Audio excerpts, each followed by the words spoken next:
Where are you at? What's up, I'm right Joe? here, loud and clear. I'm way up, zoomed in here somehow. Yeah, I'm gonna double check to make sure we're good on our Facebook because going live all the time is sometimes it's never fun, dude. You know what I mean? Oh, it's So always I fun, mean, Mike. Come it on. can be very stressful, and maybe Keith knows that. So Well, I was gonna say speaking it. of, yeah, Go ahead. go ahead. No, it's always fun, man. It's exciting, adrenaline rush, and we always screw up somehow, but yet we get these awesome world class PDR guests on our show. So we're Well, we're I glad to know, have them. yeah, I know Keith loves he loves the going live, and he loves all the stress. He tells me he dives for it, dude. So speaking of that, dude, so listen, we got a couple guests. Here's going to work. Keith Cosentino. We're going to talk about the advanced skills seminar, right? We were talking about that, Joe, and you were even thinking about going. Actually, you really want to go, and you're debating. You have a couple little dilemmas, but we'll talk about that later. Um, Yeah. and speaking of events, and I wish Keith would have told me, but I'm going to get him on here, dude. But our events are back to back. I have my event, and he has his event. So, but they're two different events. So we'll talk about both of those. But mainly, I brought Keith on here because it's been a while. So I think he tried to do an event not too long, maybe 2 years ago. He just felt it wasn't the right time. So I think obviously he's got some super powerful big guests coming, and obviously including Bryce Kelly, another phenomenal PDR tech, as we all know, but somebody we really haven't heard of. So, with all due respect, let's bring Mr. Keith Cosentino in, dude. Mr. Keith, how Hey, you boys. doing, man? What's up, I'm doing Keith? awesome. Thank you for having me Welcome. on the show. I'm in a little red box, which is exciting. Live video, like you said, Mike. And you said sometimes it never goes well. I would agree with you. Hey, it is what it is, man. Like that's how we roll, man. I We think need those. people We need appreciate those. the authenticity of it, dude. Like like the organic Yes, feel of it, right? of course they do, but they don't appreciate that you are also the producer and making all the wires connected behind the screens. That's what somebody else needs to do. It's no problem to get on here and talk about dance all day. That's easy. That's the easy part. Being the talent, that's easy. Making it all happen, that's the challenge. Yeah, I'm telling you, man. So we're talking about your and Shane's advanced skills seminar here, right? And so what I'm going to go right into it, man. So what gave you Sure. the urge to want to do this one? Is it just because you saw some guy that freaking phenomenal, or what's going on with that? Well, so a couple things. The first couple seminars we did were fantastic. Joe, I think you were at least the first one, if not more than one. And the Yes. energy was awesome. Everybody was learning stuff. It was great.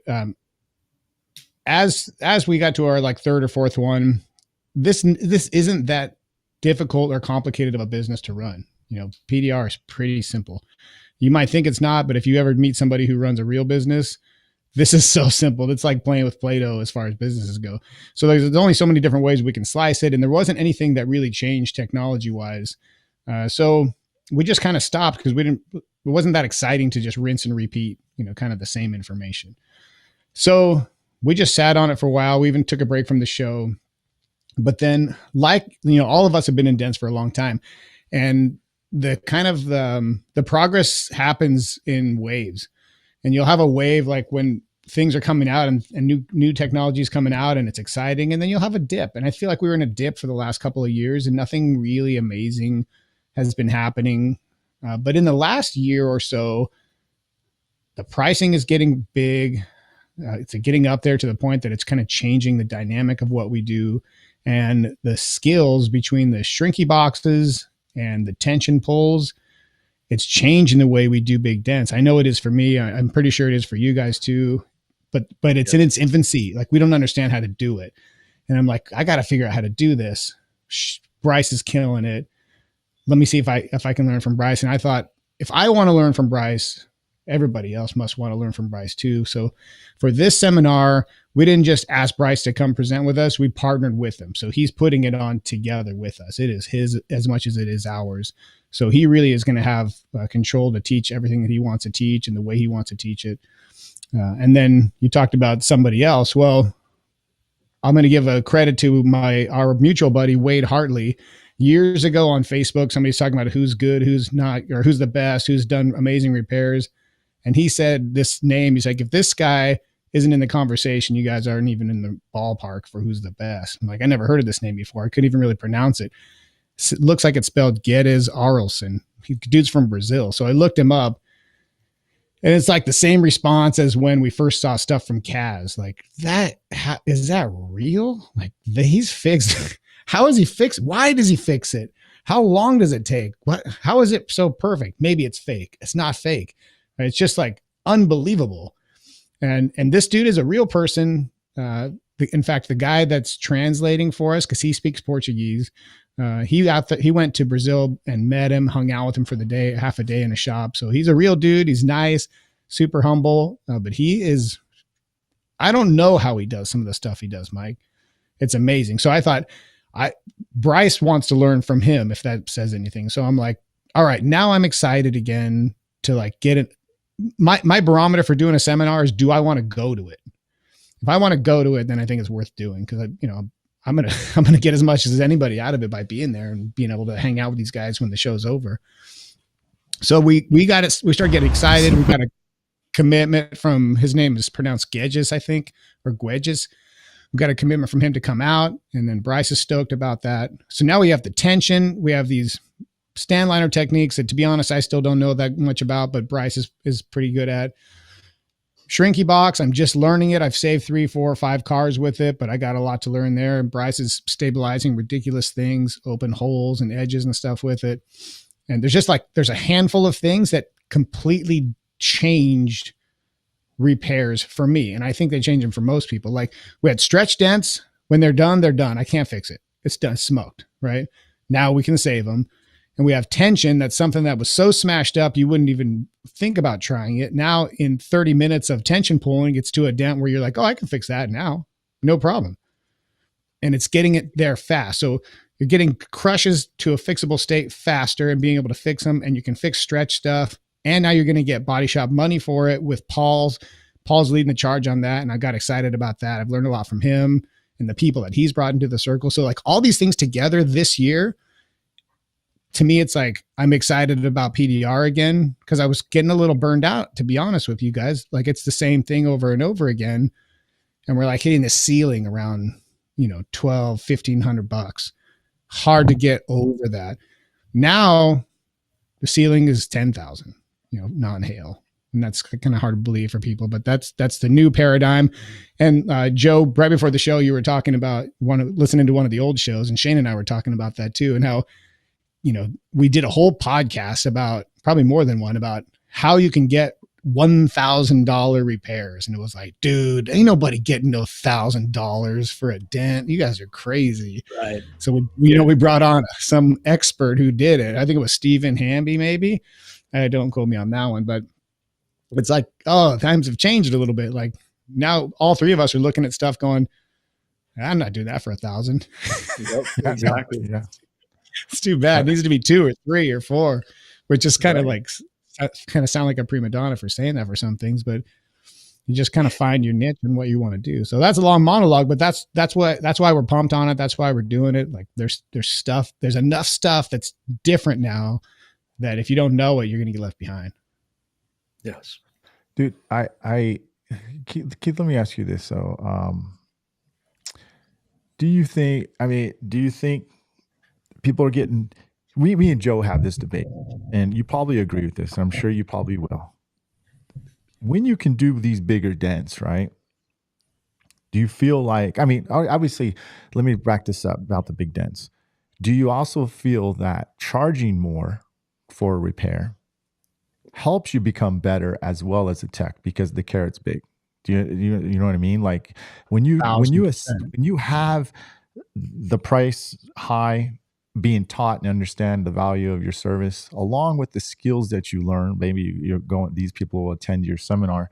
Don't you feel that obviously that helps with the repair as well? Because there's a bigger carrot to go after. It's everything, because I can't speak for Bryce or Gedges, but I can only speak for myself. as good as I am at big dents, they kind of suck. Like when you're in like hour 9 or 10, like, I hate this thing, dude. I'm tired of looking at it. And if you've sold yourself short, you will take the easy button all day. You're like, you know what? For what they're paying for this, how many times have you heard that, guys, right? You know what? For what I charged them, for what they're paying, they should be super happy. And, it's way better than it was and all that kind of stuff. It's just reasons why you're tired of working on it. But if you have the price to the point that it makes sense to stay in it and just keep working, a lot of guys will stay in just for the art of it, but not that many. Most people will only stay. Not that many. Yeah. So when you price it high enough for you, whatever that number is, you feel happy to stay until the last little thing is done. And when you think you're done, you get up and you walk around it and you go, you know what? I don't like that little tiny wiggle. And you still have plenty of money and time to go in there and make that little thing perfect. So when you walk away, you're like, dude, that thing is dope. I'm happy with it, Right. And that only comes with getting the right kind of money. And then it helps when people pay it and they're happy. It helps switch your mind around like, oh, this isn't crazy. People are happy to do this because they understand the value I'm providing. Joe, I think you do a really excellent job with that on your Instagram of like describing your customer to your customers, to your prospects. Like, hey, if you're happy with that, I'm not your guy. But if you want it to look like this, if you want the guy who's going to be out here, with a magnifying glass, tying stuff to your shrubs like that, I'm your guy. And then hire me. Yeah. Thank you. Let me ask you this, Keith, is there during the skills seminar, if I'm saying, hey, I'm on the fence, Keith, of signing up, and people are at my level, I'd say most of them are at my level who are going to attend your event. I mean, they're good tech. They want to get really much better, right? They care about their product, along, being that type of person who cares about and marketing themselves. But Keith, what am I going to learn? What do you think I'm going to walk away from your course, your seminar, or yours, Bryce and Shane's? What do you think I'm going to take away from that? Yeah, it's a great thing to point out that most guys who are coming are good. I'd go as far as to say, and Joe, I want your perspective because you were there in the audience. Most guys that are coming are better than good. They're better than average. Most of them are great already. They're not just okay. In fact, I had a guy reach out to me and he said, is there going to be hands-on training? And I said, with all due respect, if you or the people you're thinking about bringing need hands-on training, this is not the place for them. They need actual training with a trainer if you need someone holding their hands and showing them what to do. When you get to a certain level where you're doing amazing repairs, like Joe, what the stuff that you do, you don't need someone to hold your hands and show you a new technique. You just need to be shown and told. And you're talented enough already that you can implement it. So the guys that are coming, I can't speak to anyone who's coming to this one because we haven't actually started taking registration. But if I'm using the history of the seminars, the people that come are already the top guys in their market. They're already the Mike Toledos of their town. And they're just the way they got there is by always staying on top of their game, trying to get a little bit better all the time, trying to find the new tools and buy them quickly and learn how to use them quickly. The guys that are like, I don't know if I should go to this thing. I don't know if I'll get the value. I'm like, honestly, if that's how you feel, you probably shouldn't come because you're only going to get out of it what you want to get out of it. If you want to find problems with it, you'll find a million problems with it. But if you want to be in the same room as the best guys in the world that I've seen, I'm sure there's somebody who better, but I don't know who they are. So the two best guys in the world that I've seen are going to be in a building for 4 days and you get to hang out with them, see everything they do and ask them whatever questions you want to ask and implement that into your game. To me, that's invaluable. I want to be there, but it's not, they're not going to get in your head. They're not going to make you do it when you get home. It's like, when you buy a new diet or workout program, you feel awesome. And then the next day comes around and you want a milkshake and you drink it. Like it's not the diet's fault, dude. It feels great to buy it, but you got to put in the work and do it, so you have to be willing to change. And most of the people who come, they 100% get it. They put the stuff into work and they're off to the races. Yeah. And this question is for you, Joe, since we talked about breakfast this morning. I go, So what's your deal with this? Tim Kordon's calling. Timmy, let me call. Let me let you in about 10 minutes. Okay. Sorry, dude. I'm gonna let you in 10 minutes because I don't have the screen to fit you in right here. So I will in a second. Okay. Maybe Tim. So I talked about you this morning, and I said, Paul. I said, Joe, you're thinking about going, but I didn't really ask you what you thought you would get out of it. So why would you want to go? And this is just this is a question I didn't ask yet. So yeah, for sure, and I appreciate you guys asking that, and thanks for the kudos, Keith. Yeah, Mike and I were talking about it this morning, and I mentioned that I did actually attend the first 3 advanced skills seminars, which were magical as far as I'm concerned, dude. Especially that first one, man. That was like Fight Club. You had a lot of fun, man. Yeah, it really was cool. But I mentioned advanced, and I don't know if you guys, forgive me, Keith, but I don't know if you guys titled it Advanced Skills Seminar this time around. But that's my take on it. And my reply to you, Mike, when we were talking about it over breakfast this morning, I was saying that, if I can go there and, I'm no slouch, and I know my way around a dent and complex dents, and I pride myself on it. And I turn over a lot of stones, and I have over the years, and the PDR college stone was a big one for me, to turn over, and just so much I found there. And my answer to you, Mike, was that, if I can go there and, glean some knowledge from these gentlemen and how they're doing things, and especially this new, gentleman from Brazil, I don't even know if I would ever fix that type of damage in my career. Maybe I would, maybe I wouldn't, but if I can learn enough to increase my game by 5%, maybe even 10%, and heck, even more. But even at the minimum, like just a little bit, that's substantial enough for me, because that I'm already at a certain point, and if I can improve it more, it's only going to make things easier and, let's face it, funner for me. Because along with, like what you said, Keith, earlier about, getting paid better, what's happening is we're able to really dig deep into these repairs now, and it actually makes it fun. My job is fun now. Yeah, when you feel like you're getting paid what you're worth, and that number is different for anybody, you don't need to like put your self-worth on somebody else's dollars. Whatever you think is amazing to you is amazing. But when you get that, you feel great, and there's like another sense of pride in doing what you do, and the time is out of it. You can spend as much time as you want. But one of my buddies brought up a good kind of question about the seminar. He's like, forgive me for sounding negative, but I'm not interested in like fixing those giant smashes at all. That sounds terrible. Like, why would I fix those when I could fix regular dents? Even like relatively complex dents that take 3 hours versus these giant things. I'm like, dude, I totally get it. I don't really want to like fix 99 out of the 100 things that Gedge fixed. But if I can learn 1 or 2 techniques that he uses for those and put it into my regular repairs to get them out faster and cleaner, or if I need to pull that thing that arrow out of my quiver and I need to fix that smash, I have those techniques, that skill set, super valuable to me. And every time you do a big one and you glass it out, you learn a little something, and then you bring it over to the next dent that's smaller. And sometimes you don't even realize you blow through it so quickly. It doesn't seem like a big deal. But when you're staring at those 10-hour dents, something that takes an hour almost feels like it's cheating. And it is better money, the smaller dents. No two ways about it. So Mikey, you were at that live event with Steve at Ultra that I made a cameo at a few months ago, whenever that was.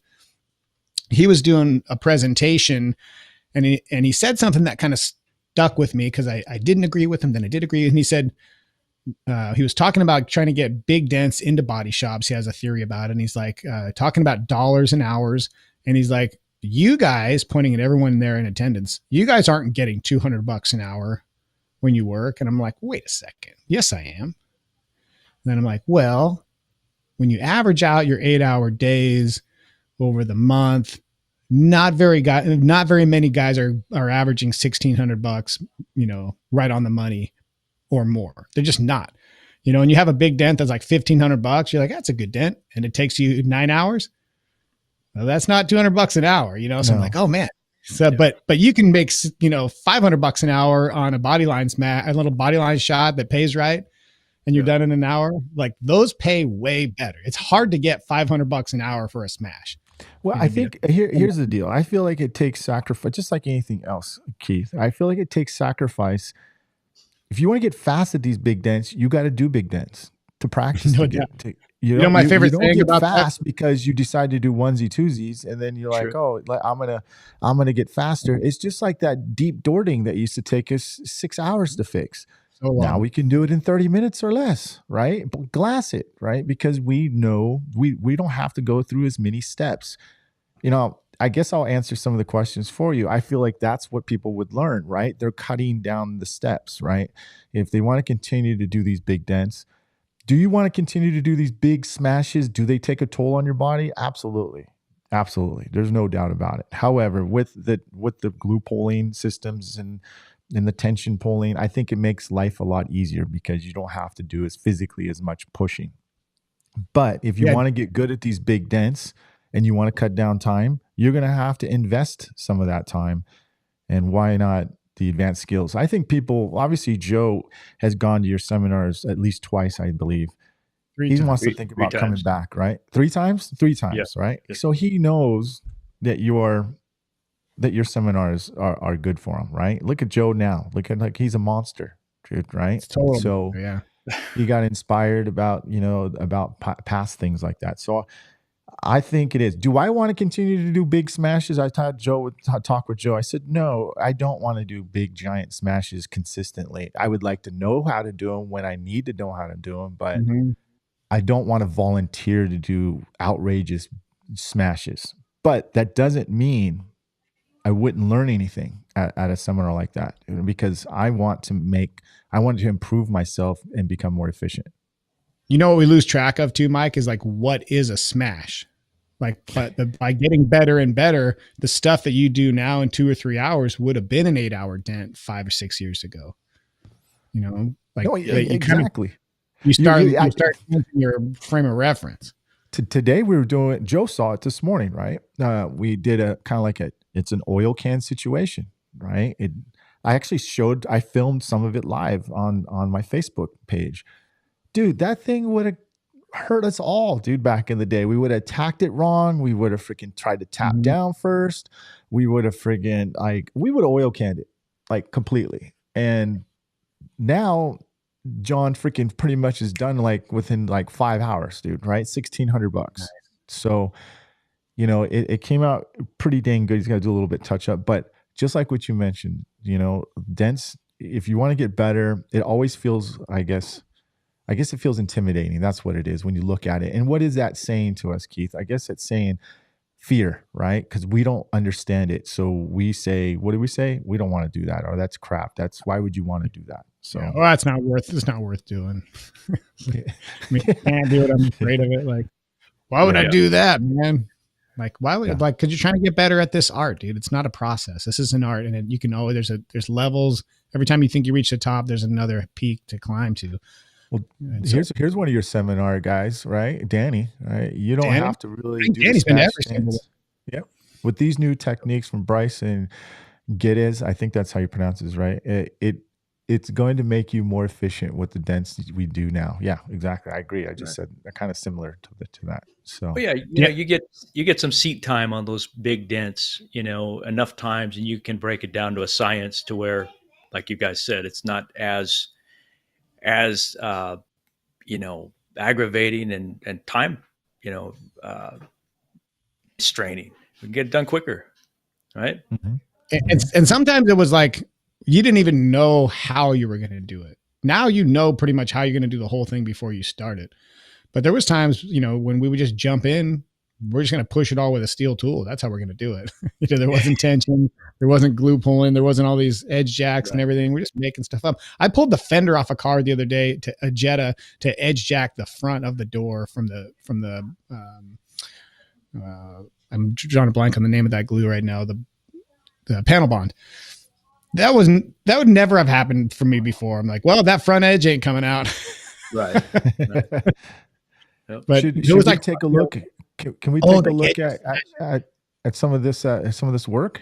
Yes, You mind? dude. These are nuts, dude. Okay, so let me pull this up here. If I Let's didn't go. know that these were real, I would bet you a lot of them are fake. All right, so here's a pretty good smash right here. I mean, this is, look at this thing.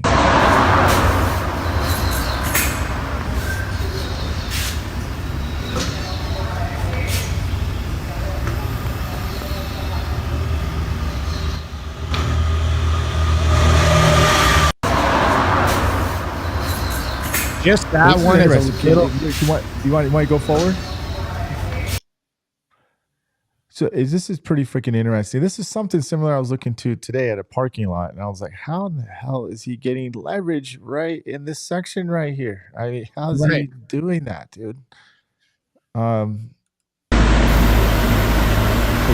took the door off.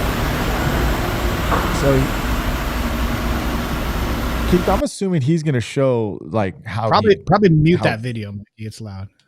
You want to mute that? Yeah, I'll do that. Yeah. Do you feel like he's well, I don't know. Actually, I'm not. I kind of messed up my question. I'm going here, to ask him the same questions you want to know because I'm not. It's not hard to understand how you get the stuff out in the field. Like, yeah, it's mangled and you get it flat, and then when it's floppy, you shrink it. I get that, but doing that super duper clean work on the seams and the edges, like I don't know what I'm doing wrong because I'm pretty freaking good at doing what I do, and I'm trying a bunch of stuff, but I'm not getting the same results at the edges of the panels Right. a lot of times. And like that first shot that you shared there gives a little insight into the ingenuity that he and Bryce seem to share. Like he had that door all propped open and he had tension through like a chain through one of the openings in the bottom of the door, pulling that panel Right. back out. Right. Let me bring Timmy in here real quick. Okay, so That one's like the baby food of the crazy repairs that he did. Really. Here's Tim. How you What's doing, up, Tim? Tim? What's up, guys? What's happening? Hey, Tim. Well, What are we looking at here? Keith has been What's up, Joe? showing us kind of like what the hell's Yo, bro. going on with this stuff, man. This nasty stuff here. He's got here. Let me move it forward. Oops, sorry, I can't. I don't know why it won't mute, but yeah, it's pretty much glassed right there. See, Wow. I think most of the people what they want to learn though is stretch dents, right? Like how to keep it from oil canning and yada yada. That would be my That's a big one. That's a lot of what he does. I have talked with him via text about that. Yeah. It's definitely a component. You got to know what's up. And he does really, really big structural glue pulling. Like Like this, dude. No, dude, that makes he's stretched. Well, I don't know. I don't actually think that's stretched, to be honest with you. I think that's all displaced from the bottom. But there's a video that Shane put out. It's probably on Facebook. I think you guys have the link. But there's a Audi, I think it's a Q7 quarter panel that's completely smashed and creased. And he glasses the thing, and he shows a little bit of the process in the video. He's got these giant homemade glue tabs, and he put it on like a frame rack. And you look at it and you go, no, dude, that's not how you start that panel. You're going to ruin that thing. Yeah. Yeah, he does. Look how deep that freaking thing is, dude. There's another one too that he shows near the end. There's a roof that's like a big triangular stretched nasty pit thing. And he shows the start of it. He just gets in there and just hammers it all up super fast and leaves this nasty crater looking thing. And then he brings it around and it's flat again. It's like magic. You know what the Tim, hardest we're part talking- about some of those locations are? Like that you were showing there is it's like the concaved area that Yeah, really dude. winds up kicking your butt. You know, it's not the body line, it's not the size of it. It's getting that shape just right. It's like when you're fixing dent up against the ridge of a roof, and when you realize that that corner has been pulled over and out of place, and you got to beat that corner back in to tighten the metal up. It just, it's knowing those little tips and tricks. Wait a That minute. hood right there, he's stretching it from the front and the back. Look at that, dude. Yeah, dude. Now, Keith, I saw one of the videos that you sent, and it looked like he was using like a wire tool through a small hole in the hood, and almost looked like he was doing like a reverse blending thing with this tiny little wire tool. Is he doing a lot of that? Is that I don't like almost like samurai know, style? bro, to be honest with you. He doesn't speak a lick of English. He's all Portuguese, and I don't speak any Portuguese. So I've been Google translating back and forth. Right. But he speaks flat metal, and we have a translator who's a PDR guy. Yeah, look at that. That's crazy, man. Yeah. Yeah, so he's got like a frame rack basically set up and getting tension back in it. But when it seems crazy, but then when you stop and think about it, you're like, this makes perfect sense.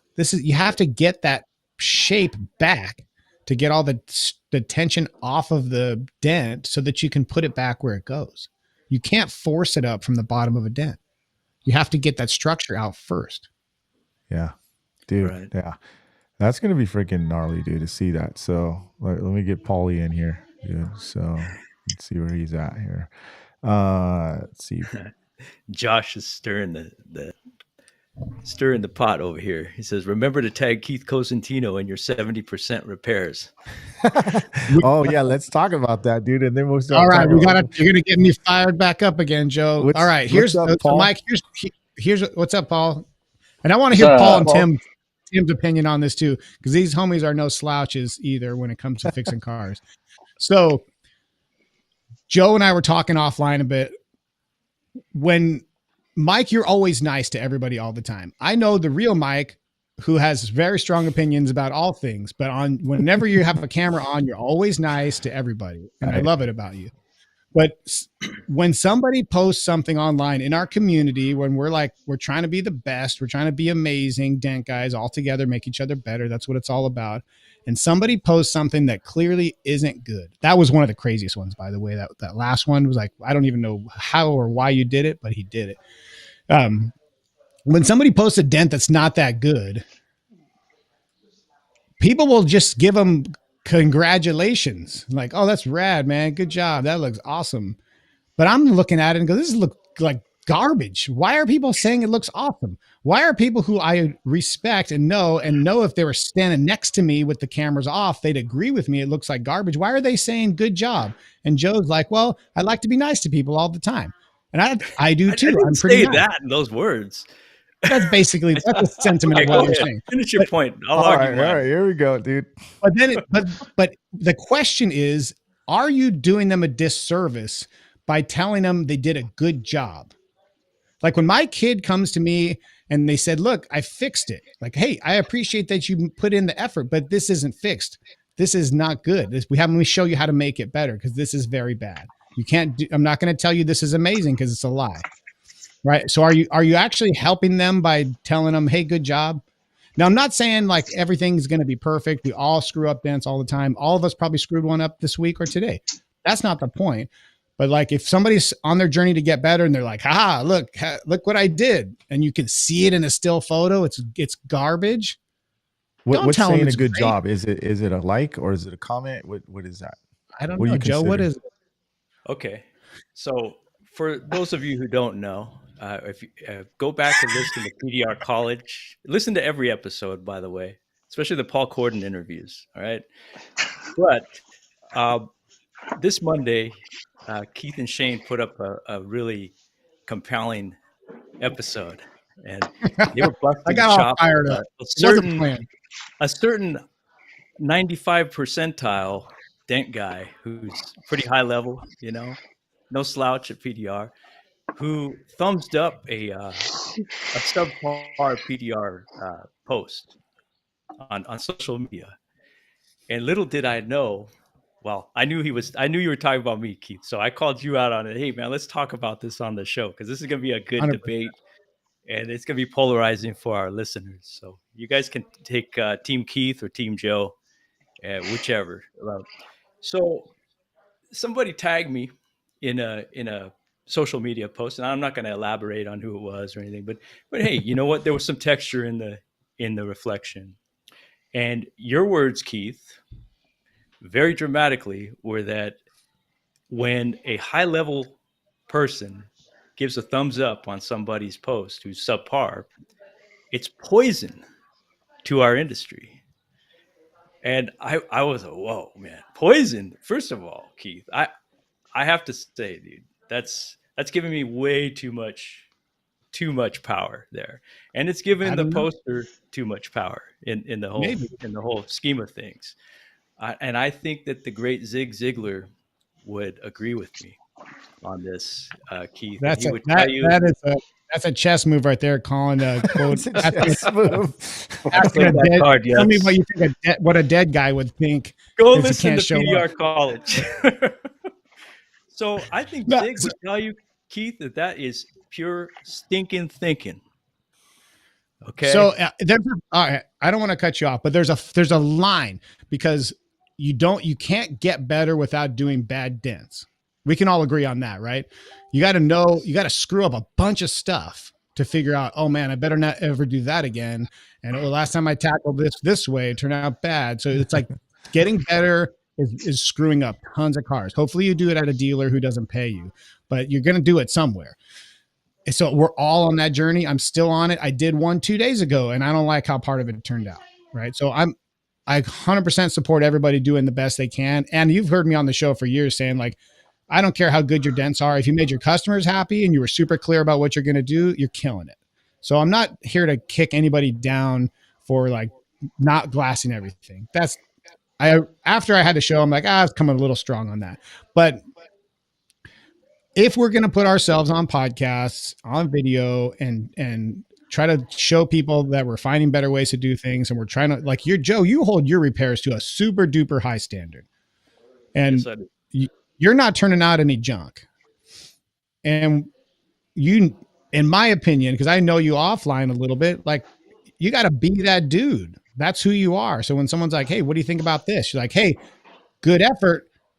But you got a lot of crown work to do still. You got another 2 hours to put in that thing, dude. Just the only thing stopping you from fixing it is you not wanting to stay on it. If you're asking me what I think about it, But then most guys, when they ask you what you think about it, and if you don't say, awesome, bro, then they say, well, I mean, you don't know this. It was a dealer. You didn't pay anything. I told the lady and she's super happy. And they just give you a bunch of excuses why you should just tell them good job.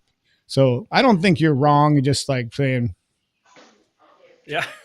awesome, bro, because you don't need to get in that conversation. I really passionately want everybody who's serving retail customers to try and kick ass at what they do. And that Right. just phoning it in like that, it sucks. Well, let me ask you this, However, Keith. Keith, oh, sorry. go Go ahead. ahead. Finish your thought, dude. I'm just going to say, if you followed me around with a camera, you would see work like that. So I'm not better than anybody. So that part of me feels like maybe I shouldn't open my mouth. And it's like, well, just because you're not posting it doesn't mean it's not happening. But like the stuff we put out there for customers to see, like they need to see like the best face of our industry. So I admit this was not a completely internally investigated position. There's I some think Keith just cross-examined himself, and basically he took both sides, and none of us have to say anything. yeah, I know. Very diplomatic of you, Keith. Yes, very good, Keith. Yeah. Hey, you know what, Keith? I see it from a different perspective. I both perspectives, Joe and yours. I do because I was telling Joe, I was like, I don't think I've ever really put down anybody. Oh, there was one, and I think you and I have talked about this person on YouTube a couple times. That's a YouTube guy. You're nice to him too. Not one time it wasn't. I mean, I wasn't not. I wasn't. I wasn't. Anyways, I was pretty. I feel like we could do a GoFundMe for that guy and like give him some training. I think that guy disappeared off the planet. But listen, what my words were to you, Keith, was when you called me out on that, I was laughing. I thought it was hilarious. But I said, look, in this particular case, Keith, it cost me nothing to be nice.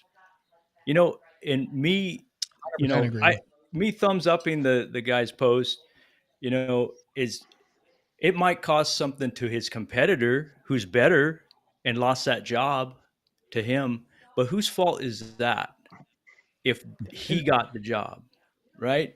What I'm saying is that we don't have any, you or I don't have any power over what other people are going to do. They're going to do it regardless.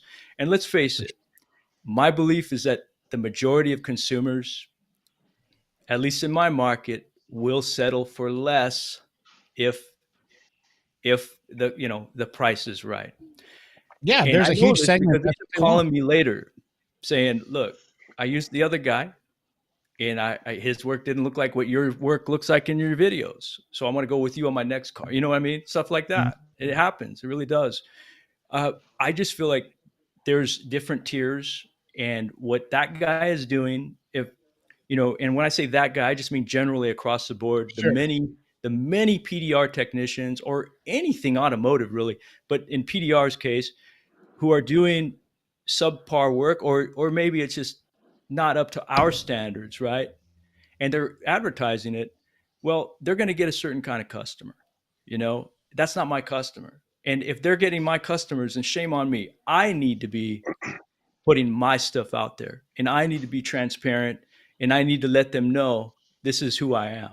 And that's taking action. I feel like it's a kind of a position of powerlessness when I hear guys, and this is with all due respect, Keith, when I hear guys complaining about competitors, and I know this because I've done it. I've done it so much, and I've obsessed about my competition, and even like turned them into a monster that they weren't. Right. And I remember you saying something very powerful on one of your recent episodes, like last year. And you said, buddy, you don't have a competition problem. You have a marketing problem. And that stung, dude. That hit me because I realized, yeah, man, that like my competition who's subpar and putting subpar work and showing the pictures of the subpar work. And I zoom in on it. I'm like, what the heck, man? Like how can you do this? But I had to just, you have to lend a blind eye and focus on what you're doing. That's right. I'm You not can only telling you, I'm control what saying you generally control. across the board. Yeah, you can only control what you're controlling. That's it. Speaking of, and Keith, we're going to get on the next segment pretty soon, but I want to make sure we get all the information. When is the event, and when are you going to have tickets going on sale? Tickets go on sale, I believe, April 9th. I'm still working out a couple of the tiny little details, but April it's 9th? June. Yeah, it's June 8, 9, 10, and 11. And it's in Matt Moore's, I always want to call it Easy Dent, but it's Easy Auto Spa shop in Duluth, Georgia. It's just outside of Atlanta. So tickets are super easy to get to at Hartsfield, Atlanta. Cost is not yet determined. We're still working out those couple details that are taking care of our, what it's going to cost us to put this thing on, how much it's going to cost to get us out here from Brazil and some things like that. So we'll have it all wrapped up and ready on April 9th. So right now we're just asking people to put their names on a waiting list so we can let them know as soon as it's open. But those are the days, all 4 days. We've never done a 4-day one before, but we wanted to, with all this effort, getting gadgets out from Brazil and giving Bryce more space to do all these, these repairs can be time consuming. So we didn't want anybody constrained by days. So we made it 4 days long this time. And we're going to do the, Joe, you've been before. We kind of try to do some fun stuff. We go out to dinner together and we kind of do some extracurricular activities and hanging out together. We're going to have some sales guys there. One of my good best buddies is a multi-million-dollar sales guy. He's going to come. He lives in Atlanta, so he's going to come speak to us for an hour or two. And we're going to talk about insurance estimating and all that movement that Paul and Tim have barely been pushing to try to get these dollars where they need to be. It's like, it keeps going up, skills and dollars and skills and dollars. And like, if you stay on the grind, like good things are happening and you're getting paid for this stuff. But it doesn't matter how good you are. If you don't know how to get paid, there's some guys that are so good that come out to these things that they're making like no money. You're right. And those are the guys that's super exciting to hook up with a guy like Paul. Like, hey, let me just show you, just click and you triple what you're making. Like the skills are already there. It's not even an issue. It's just like you just need to get in your head. But for some people, that's the hardest part for some people. It's a mental game. It really is. Like, you're from Chicken Lips, Arkansas, and you don't think your time is worth $900 an hour. And someo's got to convince you that it is.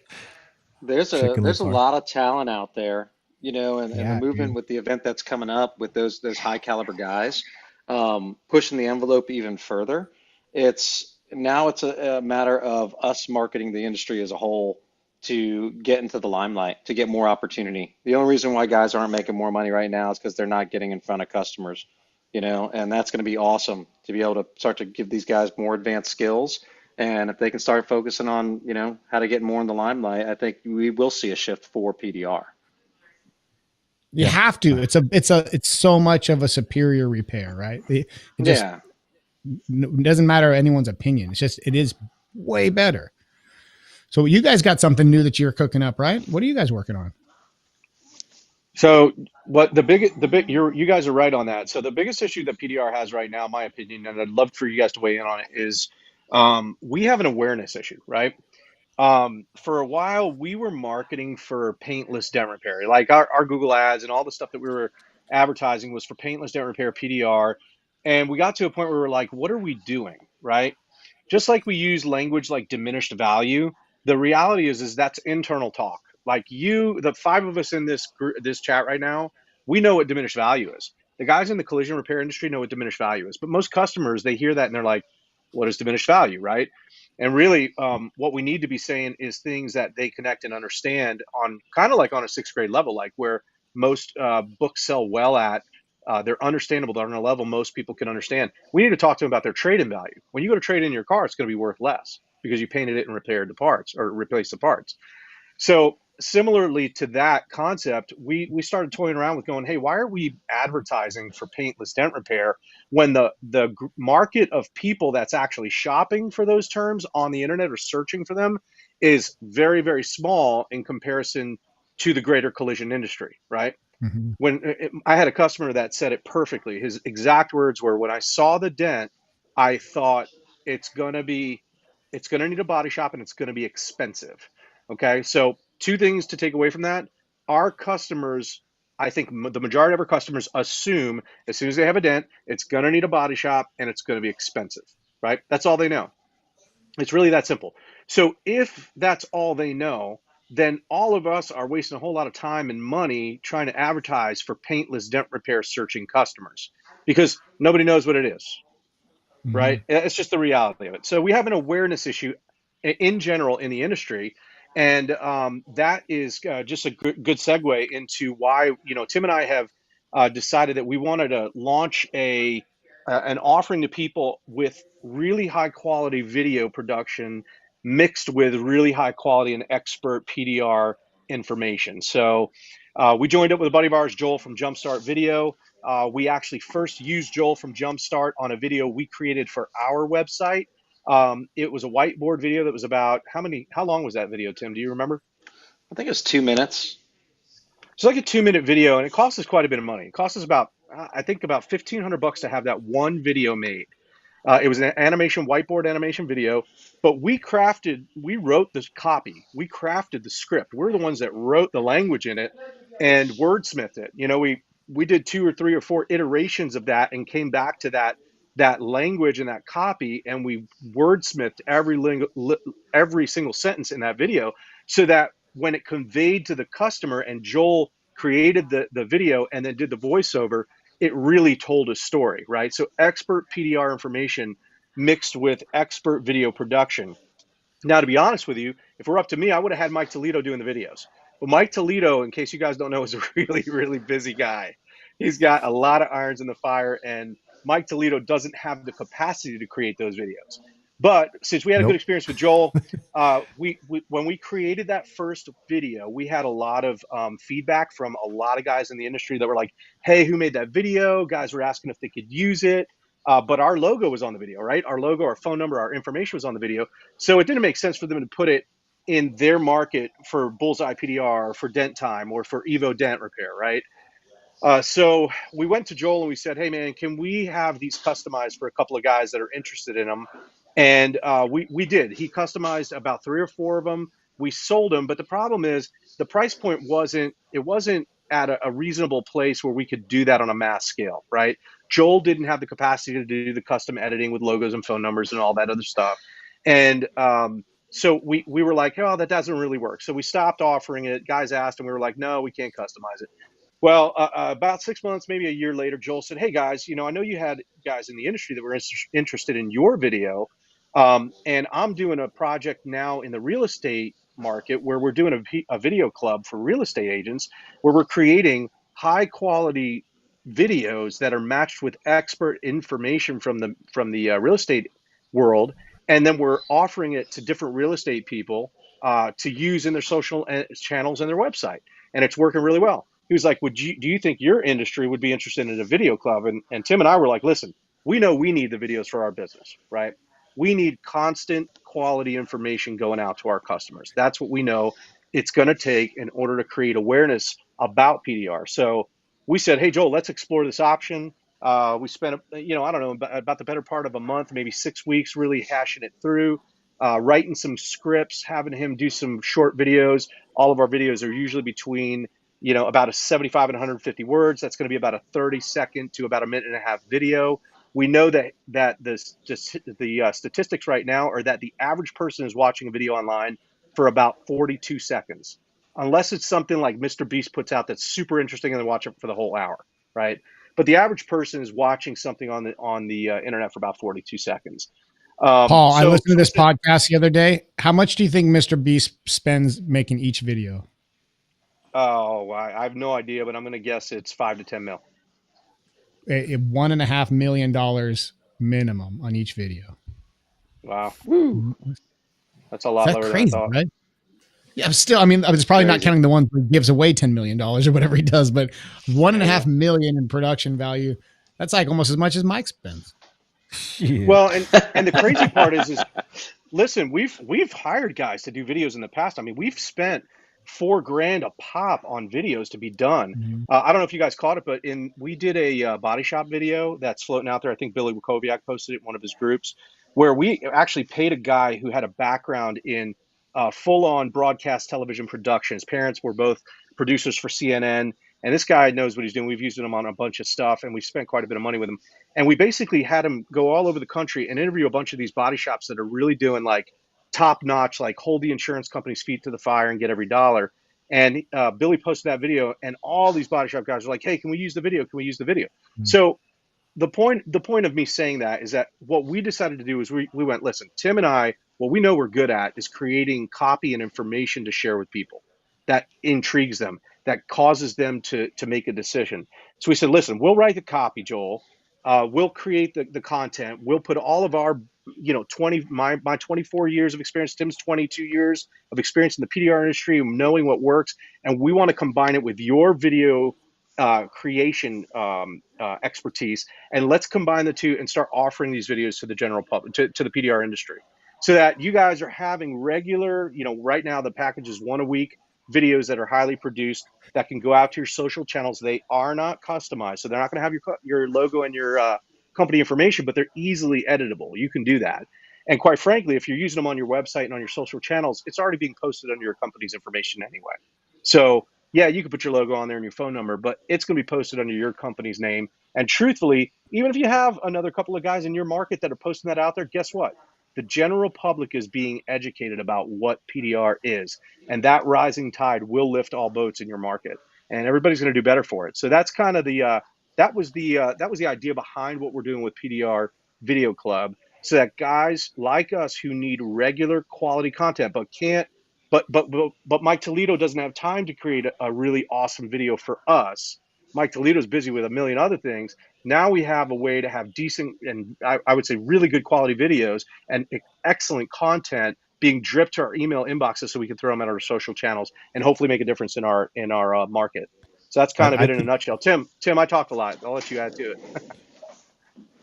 No, that was great. I was, honestly, one of the big challenges, guys, was how do you do it at a price point that anybody can afford, right? Because we know we can spend a bunch of money and get a great video, right? But having the resources to do that's a totally different story. So it's like, how do we put something together so that it's at a price that guys, couldn't refuse? Like, it was so stupid cheap. And if you go and you look at the quarterly or the yearly, yeah, it seems like it's pricey, but I mean, we're talking it's $50 to like $62 a video, right? And we know that the biggest noisemakers online are typically the ones who get the lion's share of the market, right? That's just the way it works, right? The way the algorithms work. You're putting more information out there, more people are engaging, right? And then you're going to get more followers. That's just how every platform works. It doesn't matter what type of social media platform it is. Right now, if you're not spending a little ad money behind it, like ad dollars behind those videos, you're going to keep broadcasting to the same audience. So even if it's $5 a day, it's like, spend a little money boosting it. You can grow as your business grows and get more technical and targeting your market or whatever it is you want to do with it. But honestly, I don't think you're going to find it anywhere, anybody to produce videos for cheaper than that. It's just, you're not going to find it. But you couldn't So do that and customize every video, right? It has to be so that we can create one video and that video can be sold multiple times. Because like Paul said, our whiteboard animation video was like, he said 15. I don't know if it was 12 or 1600 or 1800. I don't remember. The two-time Emmy award-winning producer that put together the video that Paul shared about, that Billy Wachowiak shared, that cost us $4,000. And then the video package that we just shot for our new commercials that you'll see on our website, that Fender getting hit by a shopping cart, that was $15,000 to have a series of those videos made. And we know most people don't have those resources. So this was a solution, but it only works if we get a ton of people behind it and using it and start pushing that messaging out, because it helps grow the industry. It also helps give us the ability to continue to produce cost-effective videos. Yeah, I think the 15 grand to content. shoot that. You Go must ahead, have Keith. hired the guys that recorded the first PDR college seminar for us. Very proud of well, themselves. you recommended him. Just kidding. Hey guys, I hate to do this for you. I got to jump. I have a hard stop at 6:30. Thank you for having me on the show, Mikey. Tim and Paul, good to see you guys. It's been a minute. Keith, good Yeah, to see you, man. Keith, All thanks right. a lot, dude. We'll talk Good soon. arguing Okay? with you, Keith. Oh, we're definitely not arguing, Joe. We're sharing I know, I'm very playing with you. intellectual points of view, but I could I argue know. if you want to. No, I'm messing with you. I don't know want- that a you don't golden want the retriever smoke. puppy will die though when I thumbs up a subpar repair. So Yes, all the ice cream will melt. Later, boys. All right, see you, dude. See ya. All So, right, dude. Mike, I'm just curious to know from you, Mike, as a guy who does video stuff, how many hours do you think you put into, how many hours does it take to create, let's say a 30-second or 1-minute video? Well, you talking for the repair or overall the repair? And, Well, I'm just overall, like, what are you spending on editing a video, and how do you, if you were to value your time, what does it cost to make a video? I could tell you just some of the basic videos, not even close to Mike's level, that I've done for myself. I mean, I could spend hours making a 2-minute video, right? yeah, Editing it's and all that stuff. Look, I'll be honest, it's just like PDR. I feel like I think the more you do it, the better you get at it, the more efficient. However, most people aren't that way right now. They get stuck on just the idea.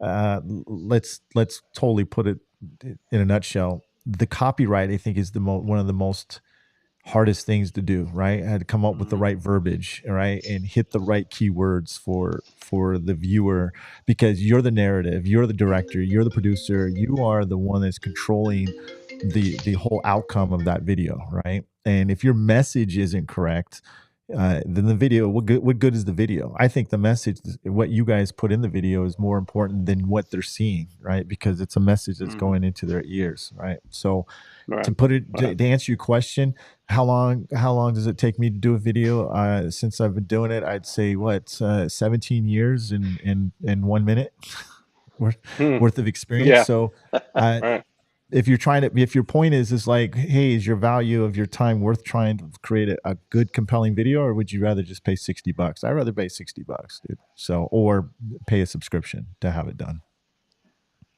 Mm-hmm. Are you guys? I agree with you. I was looking at the videos too.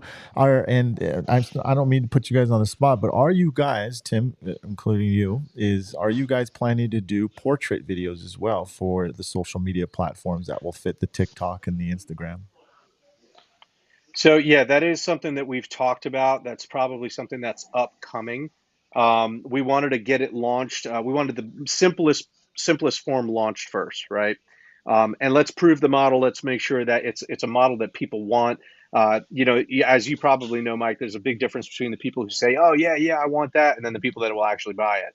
Yeah. So what we want to do is prove the model and make sure it is something that the industry wants. I can ask, 1,500 guys in my private group, and they could all say, "Yeah, I want it." But at the end of the day, what matters is how many people are actually buying this product.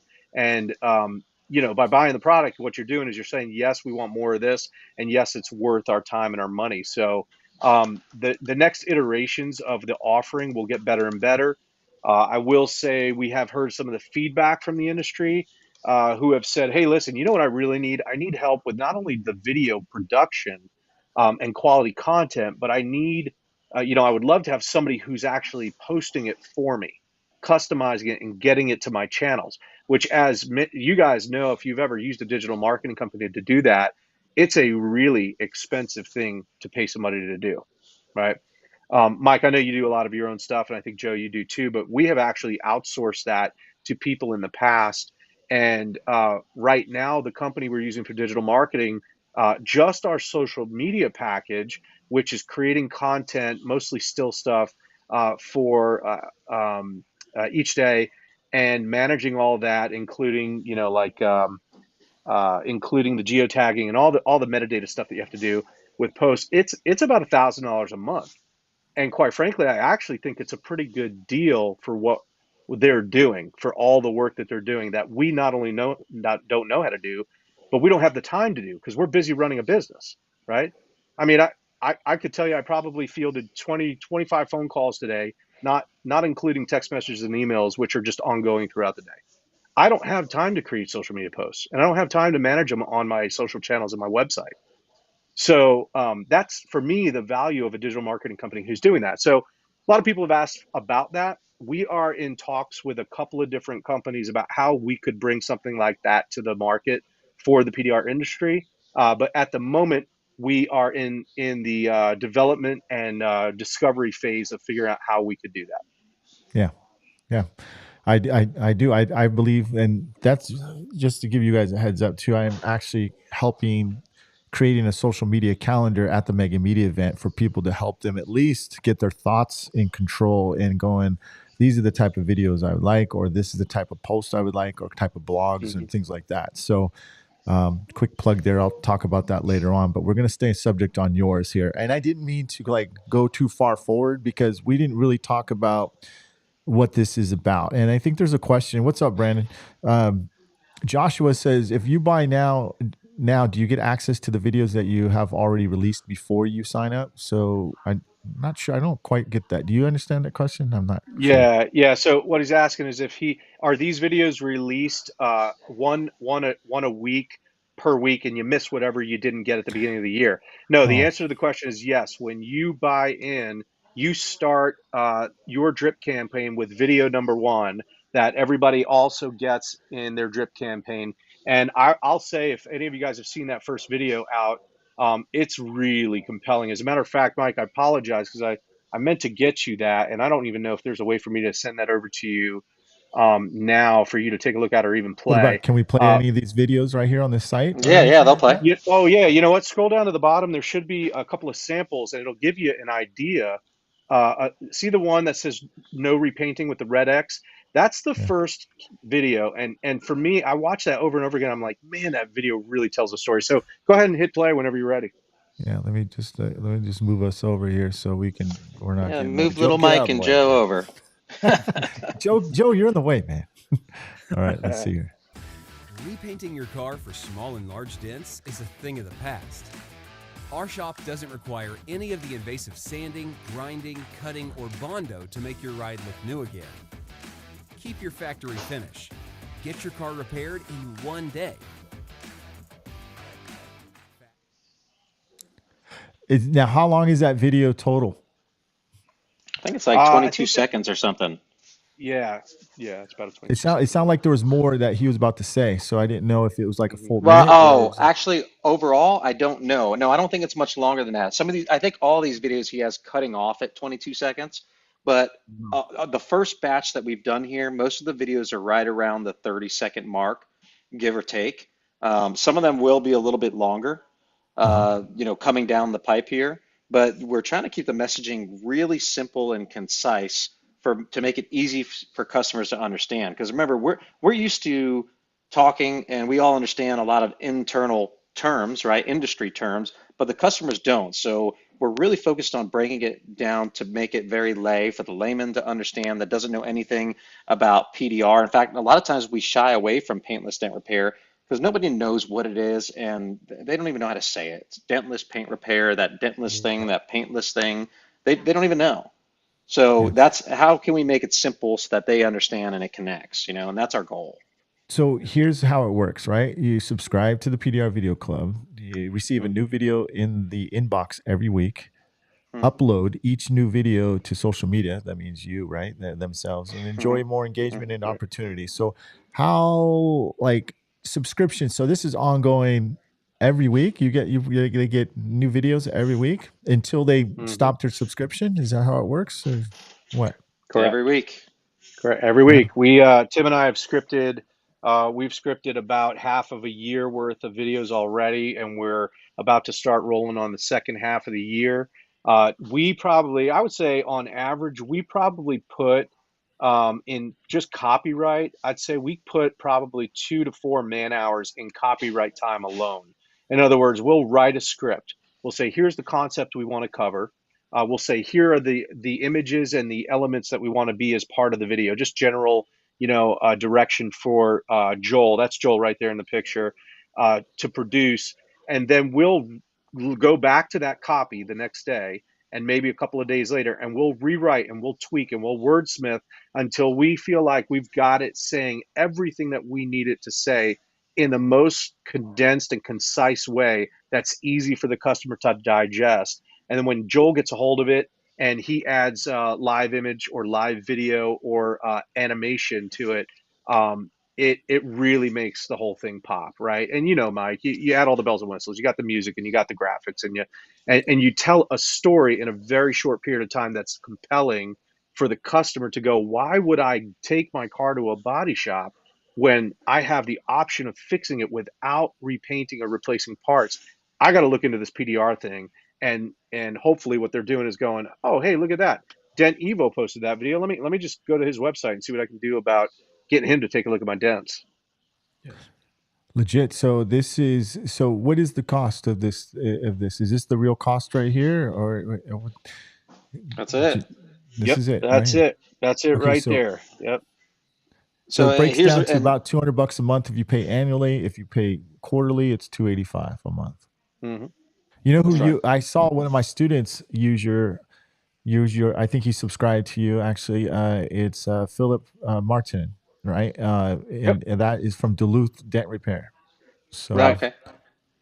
Yep. yeah, it looks like he's Yeah. pumping he's showing his videos that he's subscribing to you. Yeah. That's Phil awesome. gave us We Phil appreciate gave it. us some good feedback. So Yeah. I've been watching Phil, man. He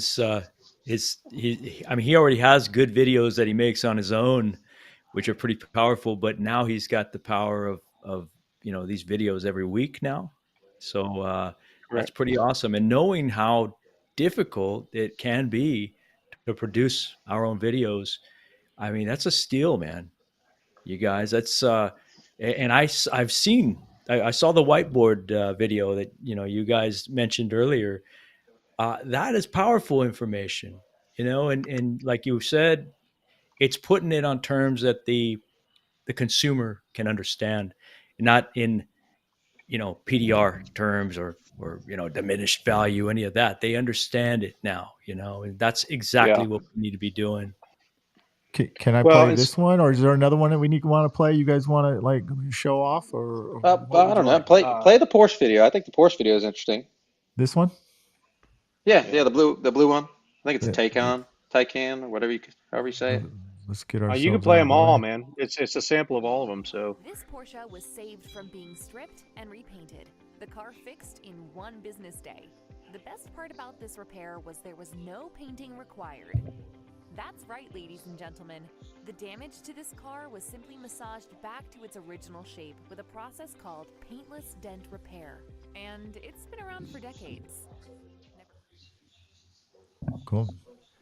Paintless So Dent Repair is an option for those who What? No, you're good, man. I was just saying, yeah, you're basically getting a sample of the videos in these clips, so they are longer than that. They finish the story, but you're not going to see them on this sampling. Yeah, I wouldn't give them the whole sample either. So, Mm. you know what I mean? Like Yeah, this is sure. enticing here. 2. Okay. How's- 1. Want to maintain the original paint finish on their vehicle. 2. Have dents or dings caused by hail damage, door dings, or minor collisions. 3. Want a better solution compared to traditional auto body repairs. 4. Want a fast and convenient. So what's the average length of each of these videos? So they're going to fall between, all of the videos are going to fall between about 30 seconds and about a minute and a half, right? Okay. The Yeah. longer ones, obviously we have to make them more interesting to keep people's attention that long. As you guys Mhm. probably know, in the Yeah. world of reels and shorts, people's attention span is getting shorter and shorter. So we have to really tell a compelling message in a very short period of time, right? Yeah. Yeah. Um, and that being said, here's the interesting part, we also need to keep a steady flow of content out there to keep the algorithms happy, but also to keep our feeds, our channels looking fresh and alive and, like something's happening. I can tell you that before we engaged the digital marketing company to take over our social media, I was just telling somebody this today. I was probably posting on it myself. I was creating the content, posting on it myself. And in the middle of the summer last year, dude, it was like I was lucky to get one post out maybe a week if I was lucky.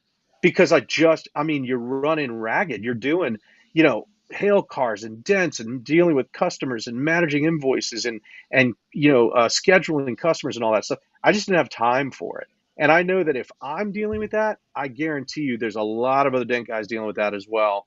The same as having the time to write meaningful copy or content that will engage and inform people in a way that's compelling and persuading them to make a decision to look into another option besides just taking it to the buy shop and getting their car painted. Yeah. Well, Ethan had a good question. He said, in addition, I'll let you guys read it here. To the subscription-based videos, would you consider selling each video individually?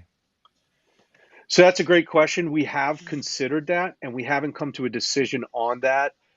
We've also considered possibly doing extended or longer videos, which, as you can imagine, are more expensive to produce.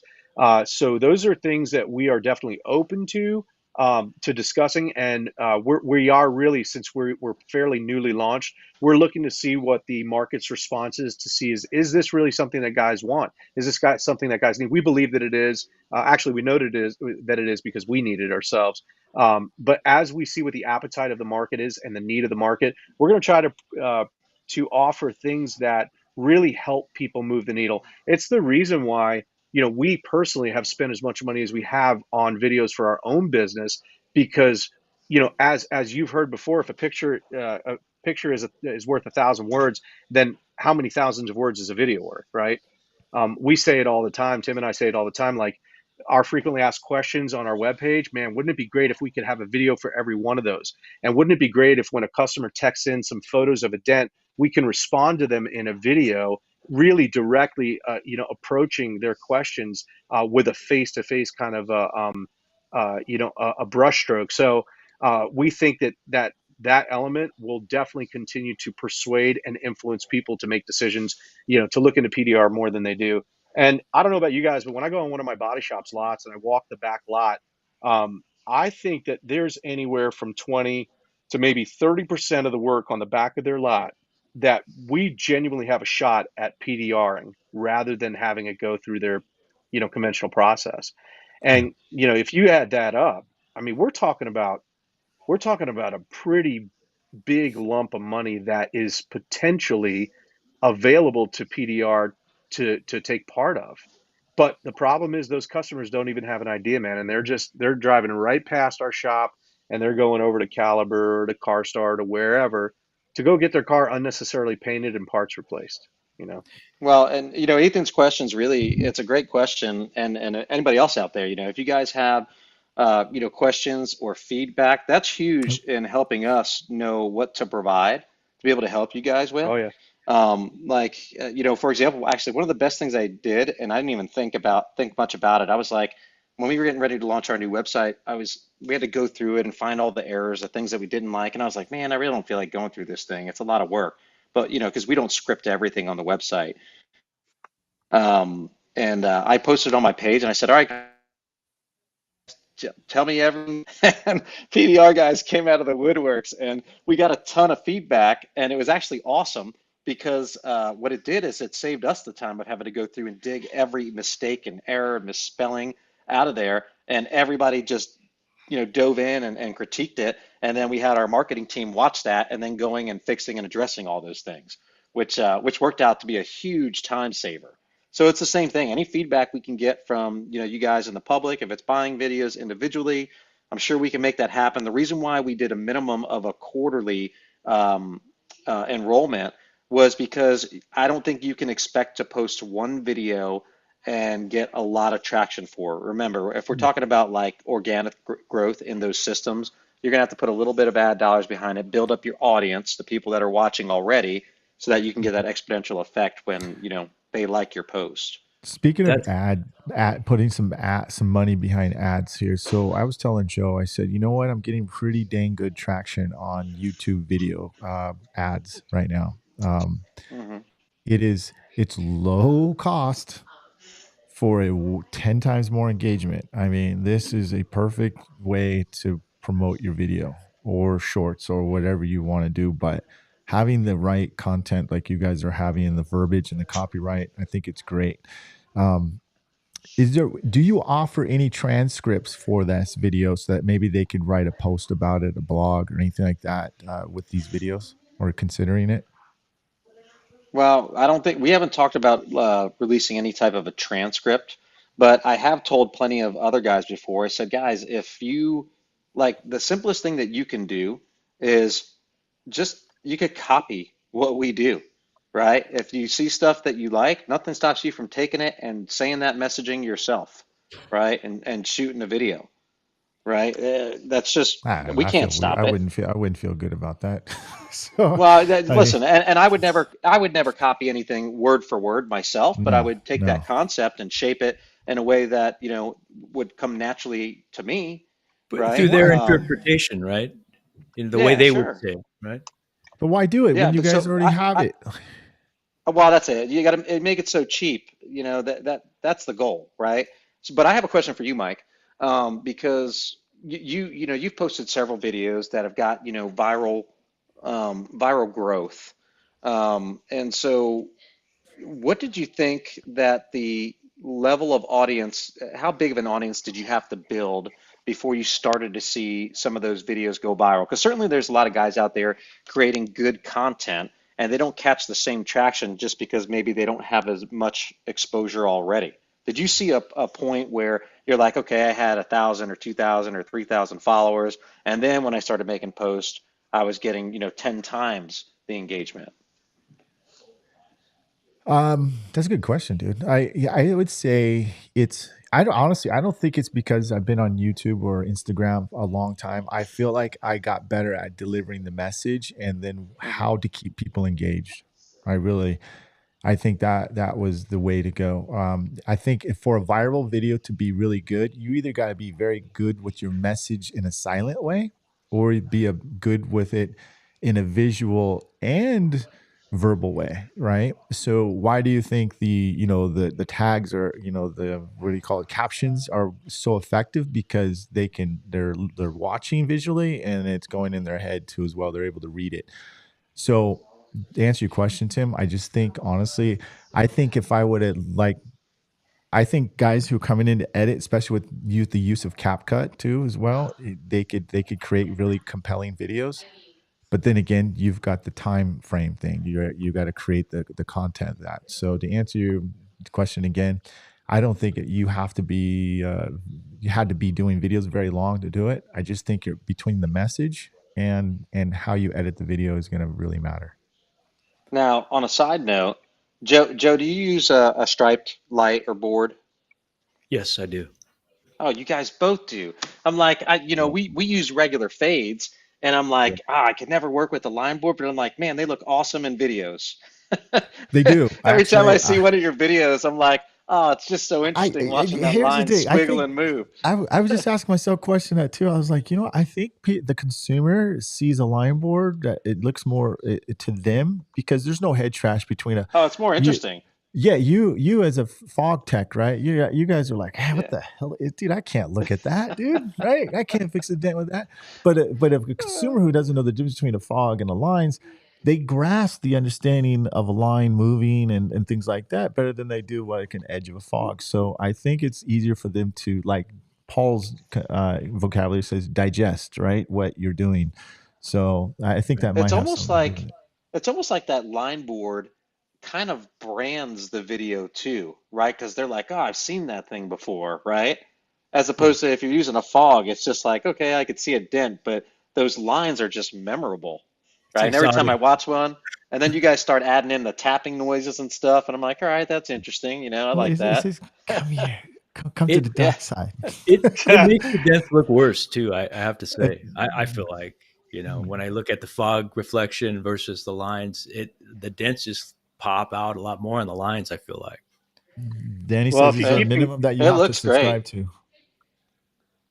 encouraging them, they're going to keep using those line boards, Yeah, those demo don't Danny encourage boards. says, us. hey, is there a Listen, minimum you I don't have to care how they subscribe to? fix the dent. That's right, As and the far as customers what? don't either, Tim. Right? The Oh customers no, don't they don't either. care. They want it done, and they You know need to what? be told. What I've been looking at doing videos is that people, specifically anybody, what you think sometimes, I think you really have to. Sometimes we get indulged with our own message that we feel like this is great, and then you put it out there, and people are focusing on something totally opposite of Hmm. what you're trying to portray, what you're doing. So it's like somebody's focusing on the tool I'm putting in the hole where I'm putting the tool in, and all they're doing is focusing on that, and they're not, and they're asking all these questions or making comments, or all these things go through their head. And so, as a video person, I think you really got to make sure that they're focused. You're the director. Make sure you're focusing right on that, dude. So yeah, Hmm. today I got someone. They thought I opened in the first second, Tim. I opened up the plug on a door today. Just released it a few minutes ago before we got pulled it off. I mean, we're talking open. The door's open, and I just went like and put my tool in, and you see this big, huge hole right as I'm working, right. And the hole's getting kind of a little bit jacked a little bit. To be quite honest with you, but it's the plug that goes for the door handle, right? And there's 2-3 people said, "Man, why did you do it? What are you going to do with that big hole that you made?"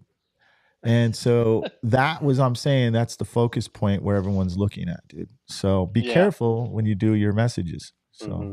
But poor Yeah. Mike, you take one for the team, man. And you get so many views on your videos that you get a lot of riffraff that are just out there to nitpick, and so he gets nailed to the cross. You guys, I mean, I'm sure you've Man, seen, but Mike. but Sorry, Joe. Go ahead. Finish. no, I was going to actually go back to Ethan's question.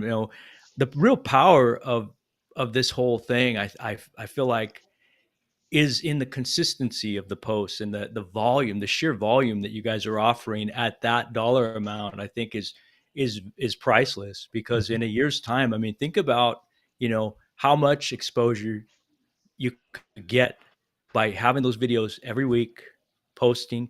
And that's, I think, part of how, Mike, correct me if I'm wrong here, how a lot of your stuff goes viral, because you're just so just relentless about how much you post, right? yeah, I Hmm. mean, I guess so, Joe. But I mean, I feel like even you, Joe, you're getting good at the messaging. You're beyond the messaging. But yes, I think it has something to do with it. It has a little bit of everything, right? Do you really want the Mike Toledo attention? I don't think so. I don't think as much as you guys really feel like it works. Do I make a lot of money? No. Do I? But does it? All I care about, does it work for me here in this industry? Absolutely, dude. Like absolutely. Hmm. All right. I make my money by people Yeah. coming to me and saying, I saw your YouTube video and I want you to fix my car. So that's what Yeah. comes in. That works. Well, and to your point, Joe, about Ethan's comment, it actually segues into Danny's question too, which is there a minimum to have to subscribe Yeah. to?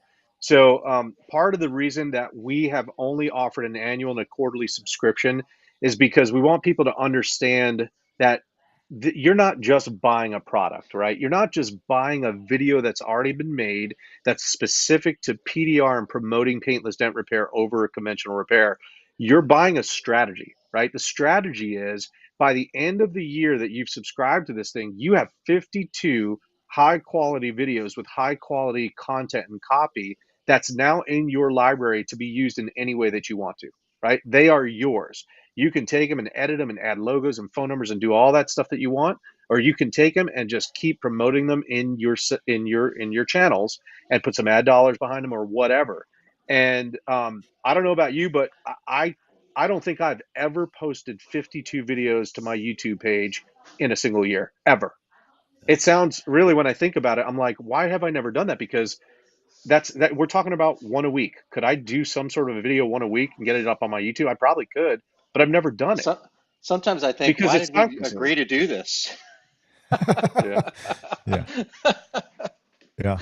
Yeah. So it is. So think about it. I need people to help to understand that you're not just buying a product, but you're buying into implementing a strategy into your own business, right? And I've had guys ask me, well, what if one of my competitors buys the package too, and now me and the guy next to me is posting the same video? Well, to be honest with you, I would love it if all the guys in my market posted quality videos about PDR with quality information. And part of the reason that Tim and I agreed to do it was because we were like, listen, we know the traction that we get with our messaging, and we know the traction we've gotten with some of our videos, and how the interest on the industry side has been to use the videos that we make.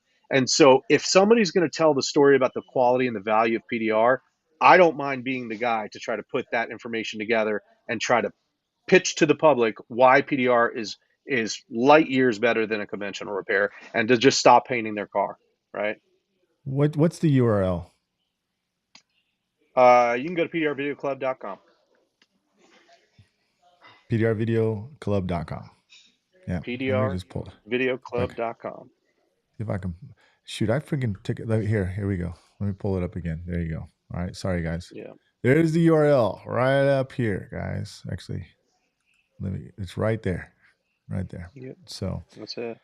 pdrvideoclub.com. That's it. Gentlemen, was there anything else that you guys? Oh, before you guys go, like Paul, you wear a lot of hats, dude. You're like me, dude. Joe wears a lot of hats, dude. Have you heard of this? You heard of this company right here? Let me go solo here real quick, dude. You ever had one of these hats, dude? I've seen them. I like them. I've never bought one. Dude, I'm telling you, it's the last hat you're gonna buy, bro. It's You like them? super durable. Is that a 7 panel? They got got other styles. They got those styles. Let me tell you something, you guys. These freaking things are freaking. They last, man. Like I would have a white one, not this one, but I have a pure white one. It got dirty. All I did was take it and freaking wipe it down on the underneath the sink, and you can't even see the water go inside of there. It's like weird. Yeah. It's like it beads off and it stays its shape. My friend told me, like my tech, who Tim, he's Mr. Wild Guy out there. He says he's had his hat for 2 years. There's not even a sweat mark. He says he works out in it. He goes to the beach in it. He boards with it. And so I'm just telling you guys, if you guys looking for a great hat, it's called Melin, MELIN. Dude, go check it out, man. I'm not lying. This is all I'm gonna be wearing now, dude. So Well, that's good to know because we've gone through a few different hats, and it's hard to find one that looks good. You think it'd be simple until you start looking for them, and you're like, yeah, I think that one looks pretty good. And then you order them and put them on. And you're like, it just doesn't look as good on now as I thought it did when we ordered them. it keeps it For some shape reason. too. I don't. And you can bend these if you Yeah. wanted to, keep it like, have a little bit of a bend to it. I'm super happy with them, guys, and I think you guys will be delighted with them. So if you want That's to awesome. spend the Yeah, money, we they're not appreciate the cheap, recommendation. though. They're like $70, dude.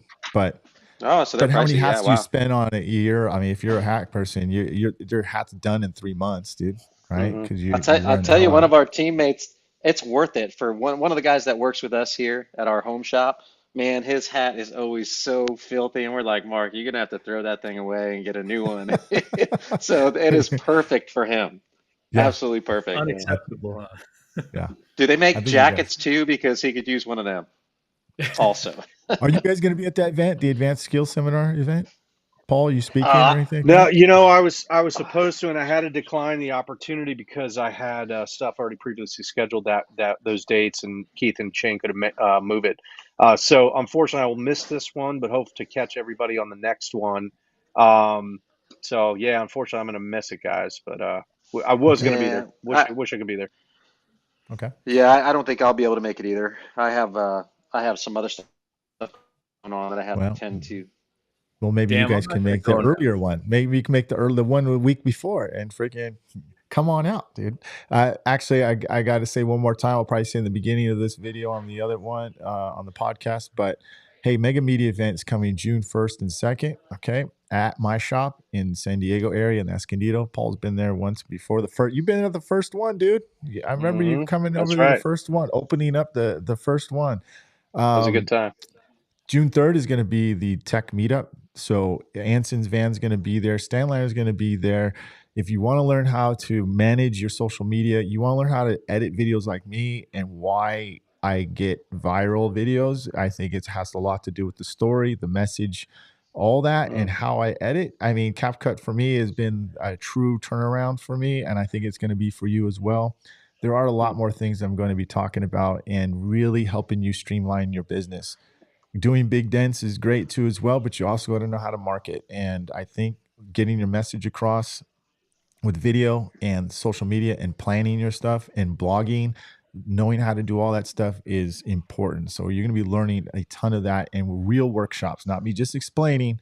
You're going to get your phones out, your computers out, and we're going to do a walkthrough. So don't miss it. June 1st to 2nd, themegamediaevent.com. Go check it out. Sign up. We can sign up now, and you can do 2 payment plans too if you like. So thank you, Awesome. gentlemen, for coming on. And go check out Hey, pdrvideoclub.com for your subscriptions for your PDR. And that is how you're going to market yourself too.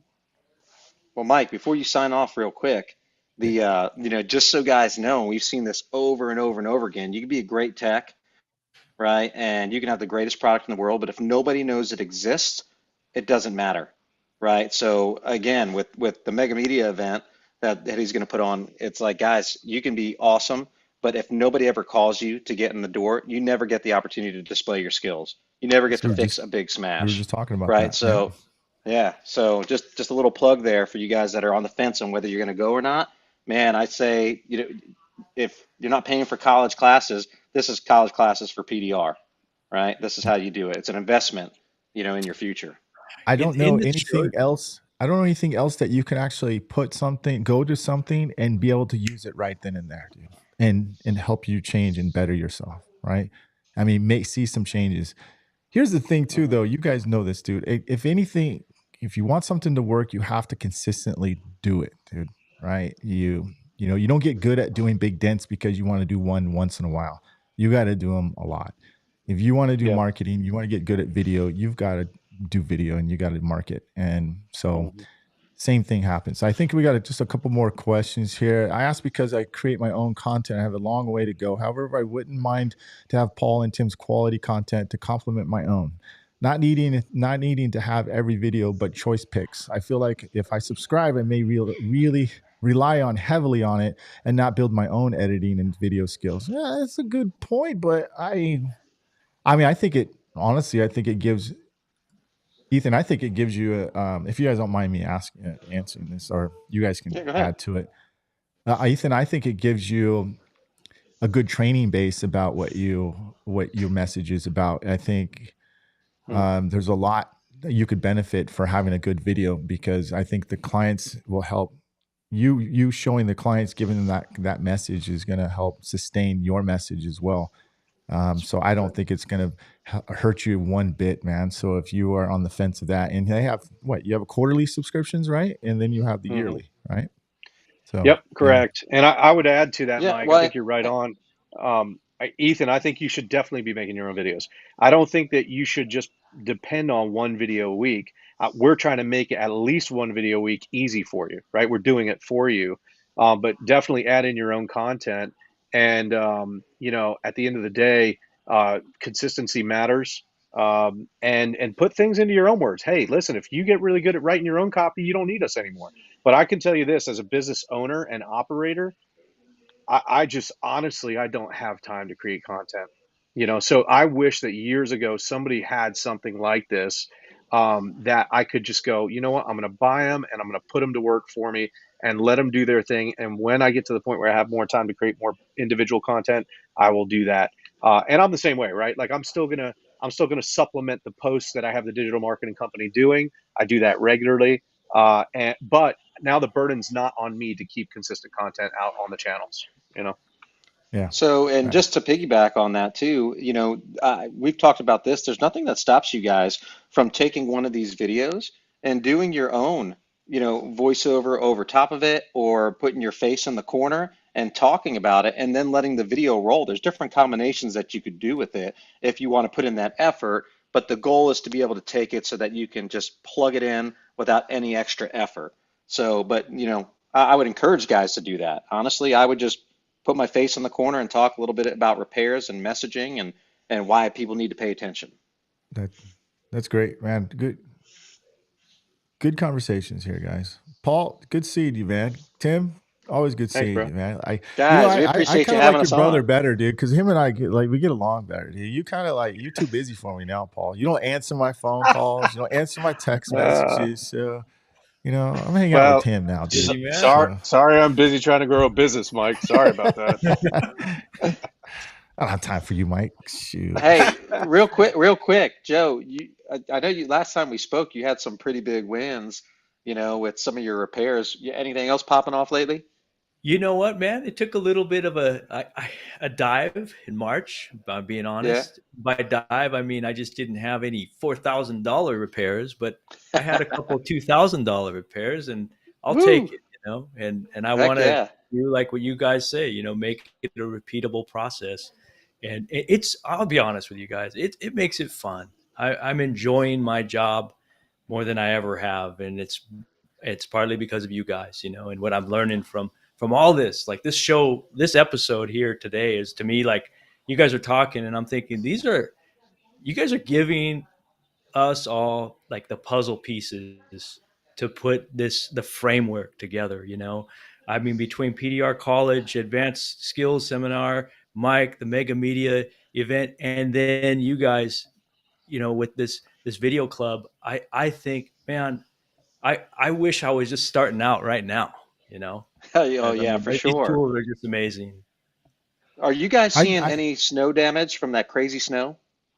A little bit, yeah, I You am. have? I haven't. Okay. I haven't seen. He lives more Okay, closer awesome. to the Because mountains than I do.